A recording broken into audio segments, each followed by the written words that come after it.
साथियों, मेरा नाम धनंजय है और मैं आहिस्ता की तरफ से लेफ्ट यूनाइटेड पैनल की तरफ से अध्यक्ष पद का उम्मीदवार आप सभी को जय भीम लाल सलाम पेश करता हूं। आज कैंपस में 4 साल बाद इस 2024 के बसंत के महीने में चुनाव होने जा रहा है।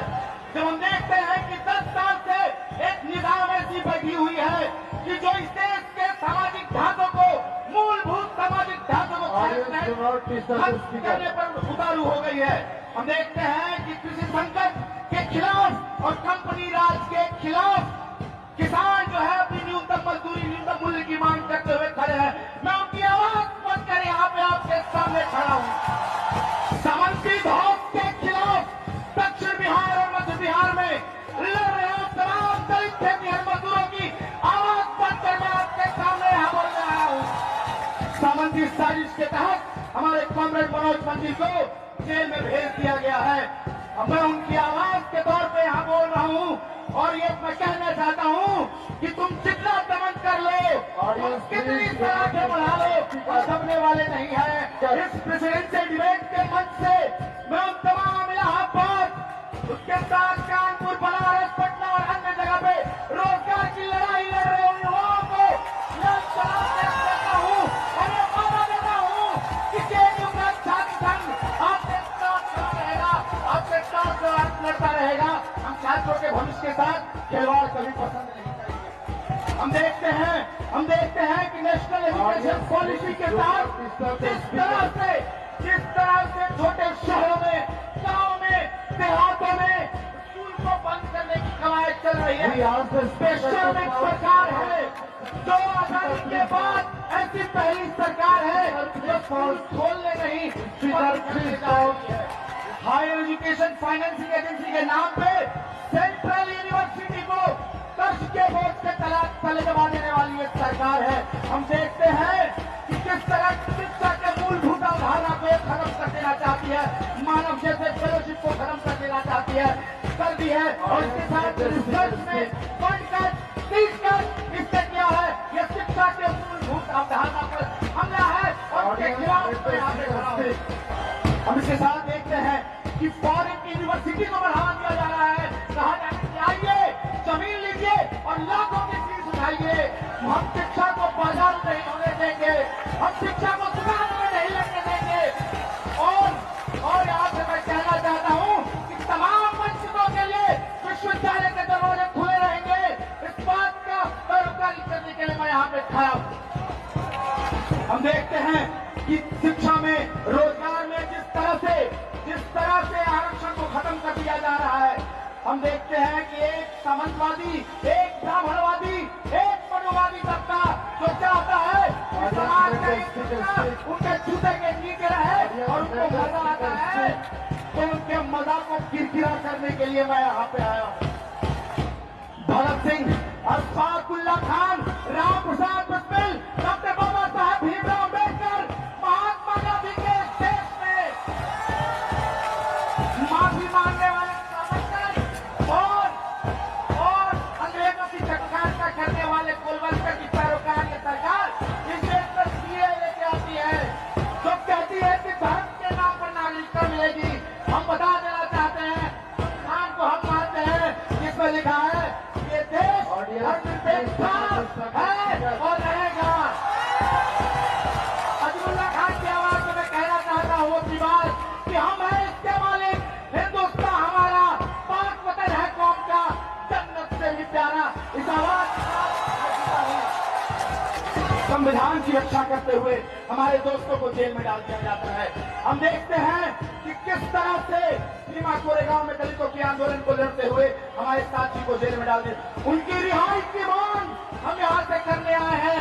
शर्जील इमाम, उमर खलील, मिरान हराम, सबकी रिहाई की मांग हम यहाँ से करने आए हैं। जब इस कैंपस में चुनाव हो रहा है, जेएनयू में चुनाव हो रहा है, जेएनयू जाता है पूरी दुनिया में अपने एकेडमिक एक्सीलेंस की वजह से, दुनिया में जाता है इंक्लूसिव नेचर की वजह से, डिबेट डिफेंस की वजह से। लेकिन आज ये जो सत्तासीन सरकार है वो बदनाम करने की कोशिश कर रही है।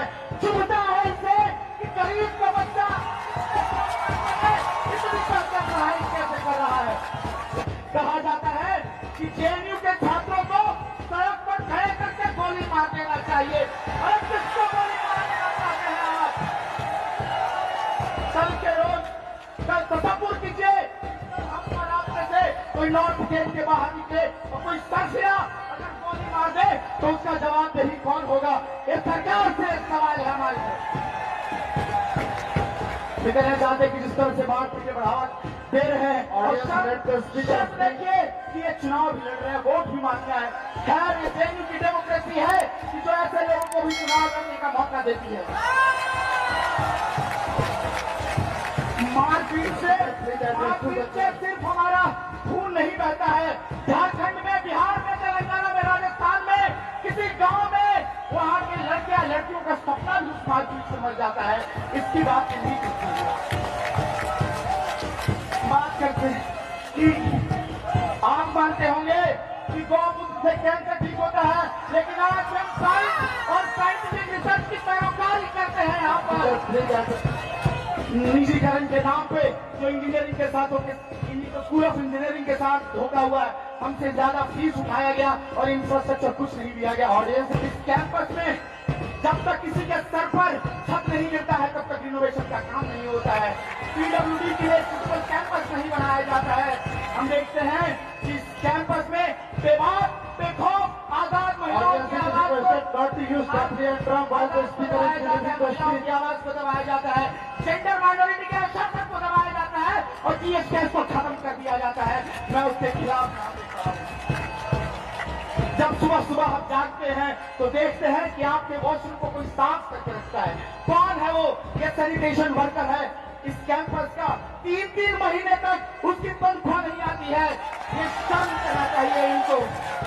इसी कैंपस के 400 कर्मचारी जो दिन रात हमारे साथ मिलकर इस कैंपस को चलाने के लिए अपना खून पसीना बहाते हैं, उनको कभी भी किसी वक्त भी निकाल देने की साजिश यहाँ पे चल रही है। उसके खिलाफ मैं आपको बोल रहा हूँ। और ये हमला ऐसा नहीं है। और इस हम लोग के सामने हमें खड़ा बखूबी होने आता है। हम खड़ा हो सकते हैं। 1996 में भी जब फी हाइक हो रहा था, नियोलिबरलिज्म का नवउदारवाद का इसको लैब बनाया जा रहा था, तब उस समय कांग्रेस चंदू के नेतृत्व में फी हाइक को रोका गया था। और एक मजेदार बात बताता हूं आपको, जब फी हाइक हो रहा था, एड ब्लॉक पे प्रदर्शन चल रहा था, एबीपी के लोग अंताक्षरी का प्रोग्राम करवा रहे हैं। हम देखते हैं 2019 में उसी रवायत को फिर से लागू होता है और एक लड़ाई लड़ी जाती है फिर से फी हाइक के खिलाफ। पहली सब में खड़ा होते हैं, नॉट इंसिबाक का नारा देते हैं और फी हाइक को दूर भगाते हैं और एबीवीपी के लोग प्रशासन की गोद में झूला झूल रहे होते हैं। इस कैंपस में जो रिक्रूटमेंट हो रहा है, तो नई बहाली हो रही है, वो किस तरह की बहाली हो रही है? उस प्रोफेसर की बहाली की पहली शर्त है जो सबसे ज्यादा ये वो लेफ्ट लेग यूनियन है जो फिलिस्तीन के पक्ष में आवाज बुलंद करता है, जो मणिपुर के पक्ष में आवाज बुलंद करता है, जो कश्मीर के लोगों को बिना बताए उनसे 370 छीन लिया जाता है, तब आवाज बुलंद करता है। और कमाल की देखिए आज की बात है कि लद्दाख के लोग अपना संघर्ष कर रहे हैं। देश की सरकार, बेशर्म सरकार उनसे बात भी नहीं कर रही है। आप जानते हैं कि सांप्रदायिकता का जहर इस तरह से घोला जा रहा है पूरे देश में, जहां पे नफरती उन्माद फैलाया जा रहा है। आप देख लीजिए मुजफ्फरनगर से लेकर आसाम तक, उसके साथ नॉर्थ ईस्ट दिल्ली तक जिस तरह के दंगे, जिस तरह की आग लगाई गई है, मुसलमानों का जनसंहार हुआ है, उसके खिलाफ हम खड़े हैं। हसदेव से लेकर धारावी तक जिस तरह से अडानी को बेच दिया गया है, उसके खिलाफ हम यहाँ पे खड़े होकर आए। ये हमारी रवायत है, ये हमारी लड़ाई है जिसको हम लेकर चलते हैं।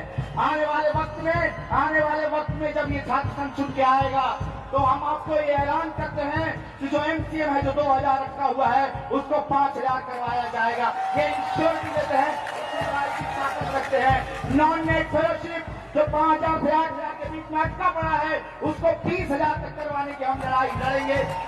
कि बेहतर रिसर्च हो सके, बेहतर पढ़ाई हो सके, इस कैंपस में साइंटिफिक डेवलपमेंट को बढ़ावा मिले, इस कैंपस में साइंस को बढ़ावा मिले, इसके लिए बेहतर फैसिलिटी हो, इसके लिए बेहतर लैब हो, इसके लिए बेहतर रीडिंग रूम हो, इसकी इंश्योरिटी करवाते हैं हम। इसके साथ इस कैंपस में एक प्लेसमेंट सेल, बेहतर प्लेसमेंट सेल रहे, इसकी नुमाइंदगी करते हैं हम। इस कैंपस में फिर से जीएस कैश को रिस्टेट करने की बात करते हैं हम। क्यूरोफोबिया और होमोफोबिया को बर्दाश्त नहीं किया जाएगा इस कैंपस में।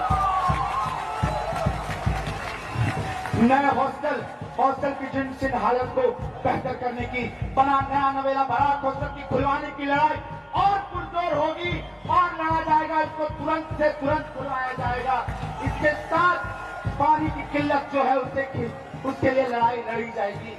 हेल्थ की सुविधा है जो एकदम नदारद है, उसके लिए लड़ाई यहाँ पे लड़ने की जरूरत है। यहाँ पे हम देखते हैं कि पीडब्ल्यूडी के छात्रों की एक्सेसिबिलिटी नहीं है, उसकी लड़ाई की जरूरत है। तो आने वाले 22 तारीख को एक संघर्षकारी यूनियन को चुनिएगा। आपसे कहना चाहते हैं ये जेएनयू है और हम इस तरह के प्रगतिशील छात्र हैं जो हर समय लड़ने के लिए तैयार हैं।